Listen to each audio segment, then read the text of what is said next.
বুধবার শাহাবাদে আমরণ অনশনে বসছে কৃষক মুক্তি সংগ্রাম সমিতি। হাইলাকান্দি জেলায় তৃতীয় ও চতুর্থ শ্রেণীর নিযুক্তি পরীক্ষার সেন্টার দেওয়ার দাবিতে এবার আমরণ অনশনে বসছে ছাত্র মুক্তি সংগ্রাম সমিতি। জেলার ছাত্রছাত্রীদের বৃহত্তর স্বার্থে বুধবার সকাল 11টা থেকে শাহাবাদ বাজারে অনির্দিষ্টকালীন অনশনে বসবে ছাত্র মুক্তি সংগ্রাম সমিতি। অনশন কার্যসূচিতে পূর্ণ সহযোগিতা করবে রাইজর দল ও কৃষক মুক্তি সংগ্রাম সমিতি। উপরোক্ত কার্যসূচিতে জেলার প্রতিটি দল সংগঠন ছাড়াও প্রত্যেক শিক্ষাপ্রেমী জনগণের সহযোগিতা কামনা করেছেন রাইজর দলের কেন্দ্রীয় সাধারণ সম্পাদক জহিরুদ্দিন লস্কর, কৃষক মুক্তি জেলা সভাপতি হিমাংশু গোস্বামী, সাধারণ সম্পাদক ফরিদুদ্দিন লস্কর, ছাত্র মুক্তির জেলা সভাপতি জহিরুল ইসলাম মজুমদার, সম্পাদক খায়রুল ইসলাম বড়ভূইয়া প্রমুখরা। Bureau report, Nababarta today. আসলে আমরা দেখেছি যে প্রত্যেকটা ক্ষেত্রে আমাদের হাইলাকান্দি জেলাকে বঞ্চনা করা হচ্ছে।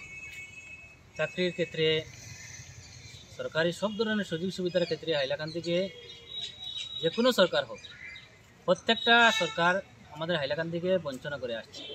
আজকে আপনারা দেখছেন টেট যখন পরীক্ষা হয়েছিল তখন হাইলাকান্দি সেন্টার ছিল না। এর আগেও যেতিয়া তৃতীয় চতুর্থ শ্রেণীর পরীক্ষা হয়েছিল হাইলাকান্দির সেন্টার ছিল না। হাইলাকান্দির ছাত্রছাত্রীরা অনেক কষ্ট করে গিয়ে শিলচরে গিয়ে পরীক্ষা দিতে হয়।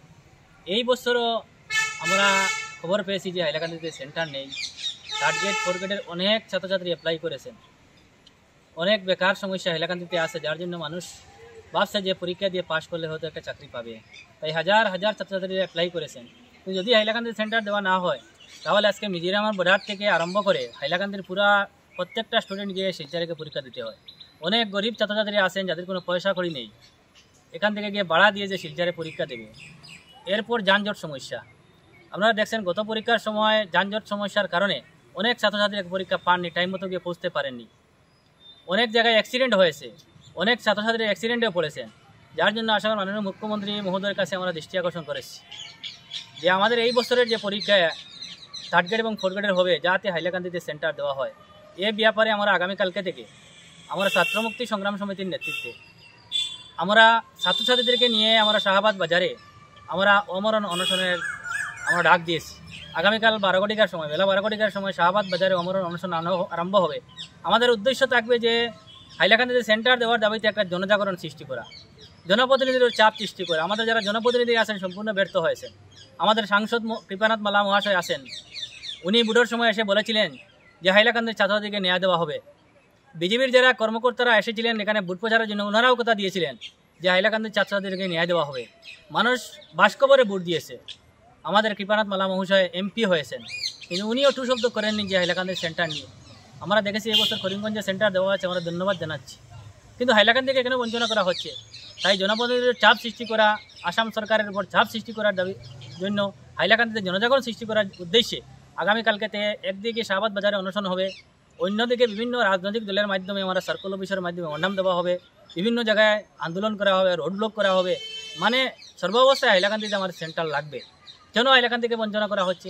মাননীয় মুখ্যমন্ত্রী মহোদয় বারবার এসেছিলেন ভোট প্রচারের সময়, আমাদের গার্জিয়ান মিনিস্টার মহোদয় এসেছিলেন। সবারই একটা দাবি ছিল যে হাইলাকান্দিতে সেন্টার দেওয়ার জন্য, কিন্তু এরপর হাইলাকান্দিকে বঞ্চনা করা হচ্ছে। এটা কোনো অবস্থায় বরদাস্ত করা যাবে না। হাইলাকান্দিতে বৃহত্তর আন্দোলন গড়ে তোলা হবে, গণতান্ত্রিক পদ্ধতিতে আন্দোলন হবে, যার জন্য আমরা অমরণ অনশনকে আমরা নিয়েছি। যতক্ষণ পর্যন্ত সরকারের তরফ থেকে, প্রশাসনের তরফ থেকে গ্রিন সিগন্যাল আসবে না যে হাইলাকান্দিতে সেন্টার দেওয়া না হবে, ততক্ষণ পর্যন্ত অমরণ অনশন শাহাবাদ বাজারে চলবে। এবং এই অনশন কর্মসূচিকে সফল করে তুলতে হাইলাকান্দি জেলার প্রত্যেক ছাত্রছাত্রীকে আমরা আহ্বান করছি যে হাইলাকান্দির স্বার্থে, ছাত্রছাত্রীদের স্বার্থে, বেকার সমস্যা সমাধানের স্বার্থে এই অনুষ্ঠানে সামিল হওয়ার জন্য প্রত্যেক রাজনৈতিক দলকে আমরা আহ্বান করেছি এই আন্দোলনে সামিল হওয়ার জন্য। প্রত্যেকটা অরাজনৈতিক দলকে আমরা আহ্বান করেছি যে রাজনীতির ঊর্ধ্বে উঠে আমরা সবাই ঐক্যবদ্ধভাবে এই আন্দোলন করতে হবে। ঐক্যবদ্ধ আন্দোলন ছাড়া বিকল্প নেই। যারা বুদ্ধিজীবীরা আছেন, আমরা দেখি প্রায় সময় হাইলাকান্দি অনেক বুদ্ধিজীবীর আবির্ভাব হয়, ওনাদেরকে আমরা আহ্বান করছি যে বুদ্ধিজীবীরা যারা আছেন, নাগরিকরা যারা আছেন, সবাই যাতে এই আন্দোলনে সামিল হয়। যদি এই আন্দোলনে যদি সামিল না হতে পারেন তাহলে পৃথকে আপনারা মেমোরান্ডাম দেন, আন্দোলনে পৃথকে আন্দোলন করেন, কোনো অসুবিধা নাই। শুধু আমাদের একটাই দাবি যে হাইলাকান্দিতে আমাদের সেন্টার লাগবে।